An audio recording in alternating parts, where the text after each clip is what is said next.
सुबह से लेकर अब तक रेखा देवी घर से बरामदे तक का ना जाने कितनी चक्कर लगा चुकी हैं। परेशानी उनके चेहरे पर साफ झलक रही है।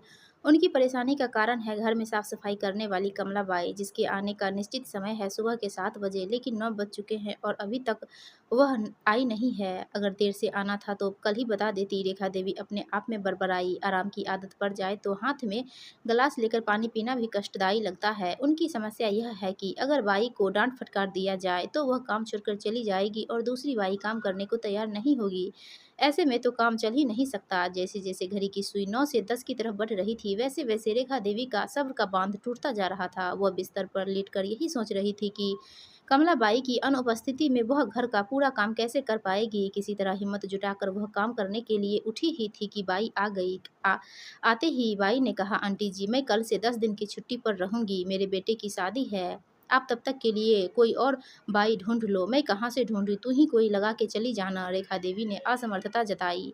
मैं कहाँ से लगाऊं? शादी के सीजन में टाइम किसके पास है? आपकी पोती की भी शादी इसी महीने है ना? आप शादी में नहीं जाएंगी क्या? यह बोलकर बाई तो काम पर लग गई, पर रेखा देवी के जख्म हरे हो गए। ना चाहते हुए भी अतीत की कड़वी यादें उनकी आंखों के सामने जलजीत की तरह घूमने लगे। 6 महीने पहले की बात है। वे अपनी बेटी के साथ रह रही थी। बेटी के घर रहना उनकी मजबूरी थी।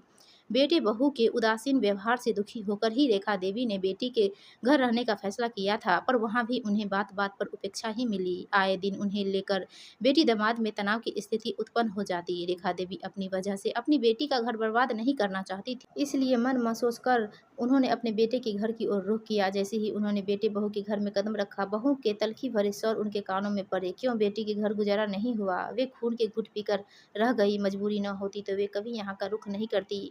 बहू ने कभी उनसे सीधे मुंह बात नहीं की। वह जब भी बोलती जहरी उगलती। आए दिन छोटी छोटी बातों को लेकर बखेरा खड़ा करना बहू की जैसी आदत हो गई थी। बेटे अमित से जब वे बहू की शिकायत करती तो वह अपनी पत्नी को समझाने की बजाय उन पर ही बरस पड़ता।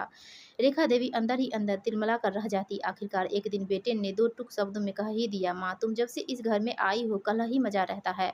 हम अपना काम करें या सास बहू के झगड़े निपटाए? पैसे की कोई कमी तो है नहीं। ऐसा करो, तुम विदिशा चली जाओ, मैं बीच बीच में आकर तुम्हें देख जाया करूंगा। बेटे की फरमान सुनकर वे अवाक रह गई। उनके मुख से एक शब्द भी न फूटा। पूरी रात वे सो नहीं पाई थी। पति को याद कर बहुत रोई थी। बेटी या बेटे के घर रहने में उन्हें कोई आर्थिक मजबूरी नहीं थी। फैमिली पेंशन मिलता था जो उनके लिए पर्याप्त था। उनकी मजबूरी थी अकेलापन से खुद को अलग रखने की, पर अब वे अकेले रहने के लिए अभी सब थी।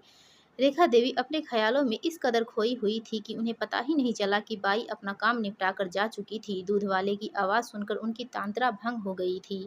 बेटे, बेटी, बहू और बाई से मिले झटकों ने उनके दिमागी तारों को झंझना दिया था। उन्हें अपने आराम तलबी पर भी बहुत गुस्सा आ रहा था। परिस्थितियों से जूझने के लिए उन्होंने अपने आप को मन ही मन तैयार कर लिया था। उन्होंने पतीले में दूध रखकर गैस पर चढ़ा दिया था। जैसे जैसे दूध में उबाल आ रहा था, वैसे वैसे रेखा देवी के अंदर एक नई ऊर्जा का संचार हो रहा था। उन्होंने तय किया था कि अब वह किसी पर आश्रित नहीं रहेगी। अपना हाथ जगन्नाथ। वे सोचने लगी, जो माता पिता आर्थिक रूप से कमजोर होते हैं और जब उनकी संतानें भी उन्हें छोड़ देती हैं तो उन पर क्या बीतता होगा। कम से कम वे तो बहुत अच्छी स्थिति में हैं। वे नाहक खुद को कमजोर समझ कर लोगों के सामने अपनी मजबूरियों का मजाक उड़वाती थी।